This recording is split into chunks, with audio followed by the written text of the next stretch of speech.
என் கூட துபாயை சுத்தி பார்க்க ரெடியா? வாங்க போலாம். வணக்கம் ஃப்ரம் இட்லி டு croissant.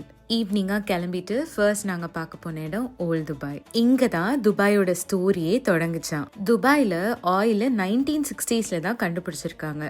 அதுக்கு முன்னாடி வரைக்கும் முத்து குளிக்கிறதும் மீன் பிடிக்கிறதும் தான் அவங்க ப்ரொஃபஷனாக இருந்திருக்கு. இங்கே நேச்சுரல் சீ வாட்டர் இன்லெட் இருக்கனால துபாய்க்கு இதுதான் லைஃப் லைனாக இருந்திருக்கு. அப்ராஸ்ன்னு சொல்லப்படுற உடன் போட்ஸ் இன்னுமே மக்களை இந்த கரைக்கும் அந்த கரைக்கும் கூட்டிட்டு போயிட்டு தான் இருக்கு. அந்த காலத்தில் இந்தியாவிலேருந்தும் பர்ஷியாலேருந்தும் ஈஸ்ட் ஆஃப்ரிக்காவிலேருந்தும் நிறைய பேர் ட்ரேடிங்காக இங்கே வந்துட்டு போயிட்டு தான் இருந்திருக்காங்க. And mostly spices, textiles and pearls இது எல்லாத்தையும் ட்ரேடிங் பண்ணியிருக்காங்க. இங்கே இருக்க பெரிய பெரிய கிளாஸ் பில்டிங்ஸும் எக்ஸ்பென்சிவான மால்ஸும் வர்றதுக்கு முன்னாடி துபாய் இப்படி தான் சிம்பிளாகவும் ப்ராக்டிக்கலாகவும் இருந்திருக்கு. ஓல்ட் துபாயில் இருக்க பில்டிங்ஸ் எல்லாமே கிளே, லைம்ஸ்டோன், மட்டு, கோரல் ரீஃப்ஸ்னு அப்போ லோக்கலாக ப்ராக்டிக்கலாக அவைலபிளாக இருந்த எல்லா மெட்டீரியலையும் வச்சு தான் கட்டியிருக்காங்க. பர்ஜீல்னு சொல்லப்படுற ஸ்கொயர் டவர்ஸ் அந்த காலத்தில் எல்லா வீட்லேயும் இருந்திருக்கு.